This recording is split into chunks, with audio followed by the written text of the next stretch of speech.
this job and shove it. I ain't working here no more.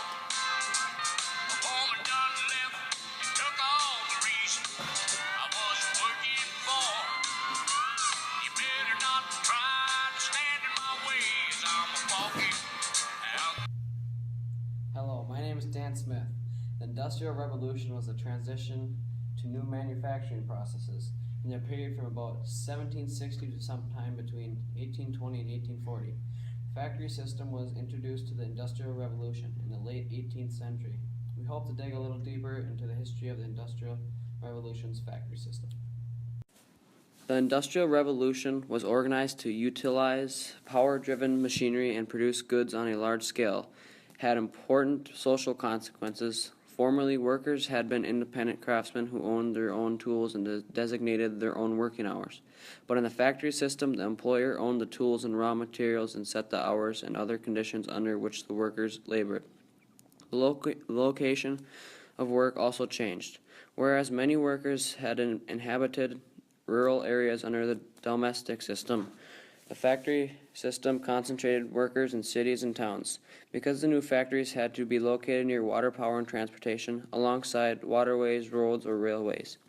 The movement toward industrialization often led to crowded and substandard housing and poor sanitary conditions for the workers.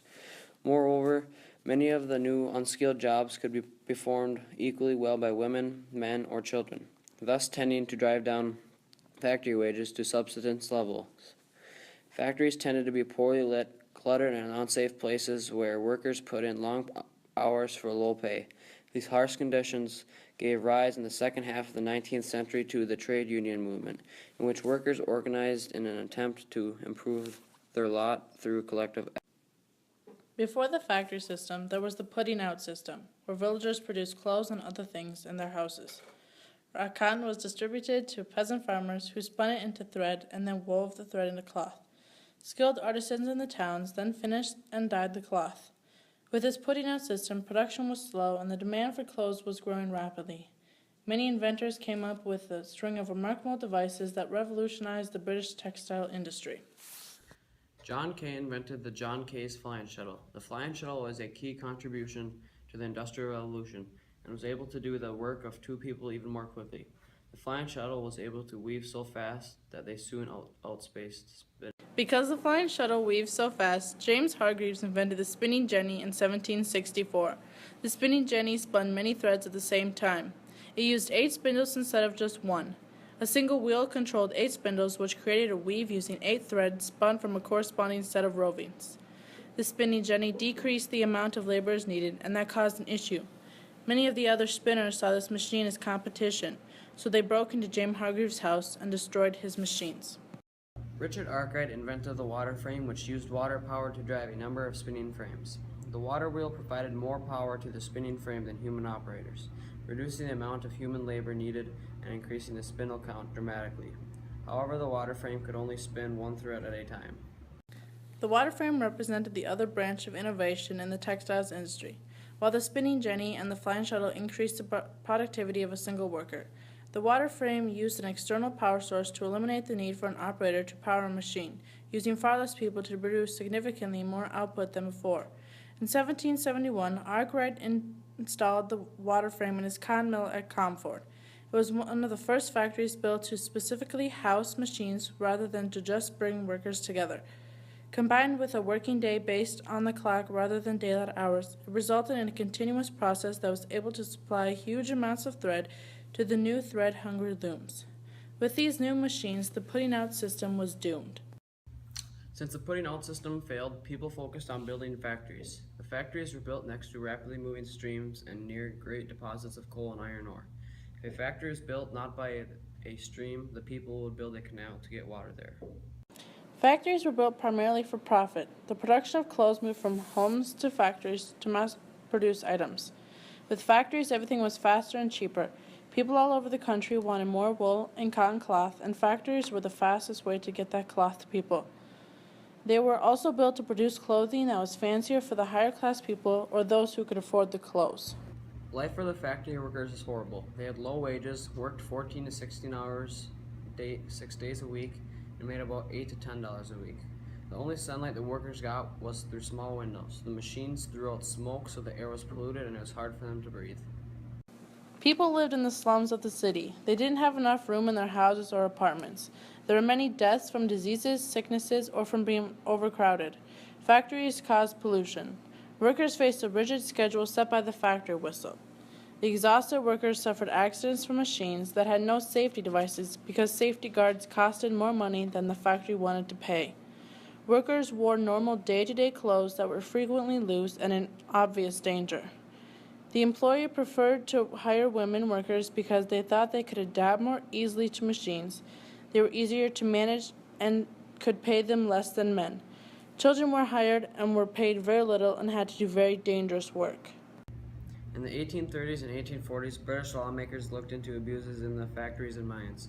Parliament soon passed laws to regulate child labor in factories and mines, reforming child labor laws and creating new laws that would enforce a minimum working age, prohibiting dangerous jobs and conditions and establishing maximum hours. Children could work was not a popular endeavor.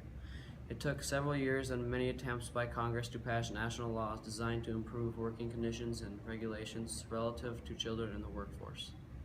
The factory system had its advantages and disadvantages, like most things. Some advantages were that the people could buy items instead of making them. There were more factories, which created more jobs, and the factories made making things much easier, faster, and efficient. There were many inventions created, and that helped improve the production system. The disadvantages of the factory system were that everyone in the family was employed, even the children who fixed thread on machines, while they were still running, increasing the risk of injury. Everyone worked long shifts and didn't get much sleep, which caused injuries for some. People didn't have much freedom anymore because they always had to be working. Most of the workers were living in poverty and barely had enough money for food and clothes, and they were already living in bad conditions, so not getting paid enough really caused problems for almost everyone working. The working conditions was a big problem. The people had to breathe in polluted air all day and barely had any light to see. It was very easy for fires to start in the factories, and if they did, the workers wouldn't have a way out because the employer locked the doors. When the Industrial Revolution is reflected upon, not every change can be thought of in a blissful manner. Factories needed workers, and oftentimes children were resorted to as cheap employees. Many children were killed during the Industrial Revolution, some as young as 4 years old. These children obviously didn't have the motor skills to be working in the factories. Eventually, child labor laws were created to put restrictions on child labor exploiters. The lives of children lost were not lost in vain.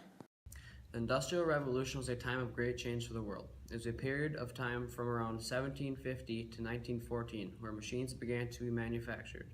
Many things that still exist today were made during the Industrial Revolution, such as the car, assembly line, and many other, at the time, groundbreaking inventions. The Industrial Revolution changed the way the world was looked at altogether. New things were possible, things that no one ever could have dreamed of. One of the earliest and most important inventions of the Industrial Revolution was the steam engine, perfected by James Watt. The steam engine made things like trains and other heavy machinery used in factories possible.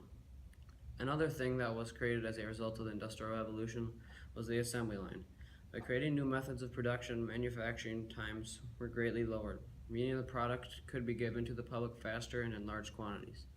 The Industrial Revolution was when the world finally began to move into the future. Due to it, we have the world we live in today. If the Industrial Revolution never took place, we would still be stuck in our old ways. Factories would never exist, and our primary source of transportation would still be a horse and buggy.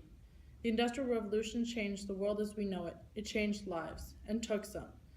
We can only give credit to those great inventions of that time that made the world we live in today a reality.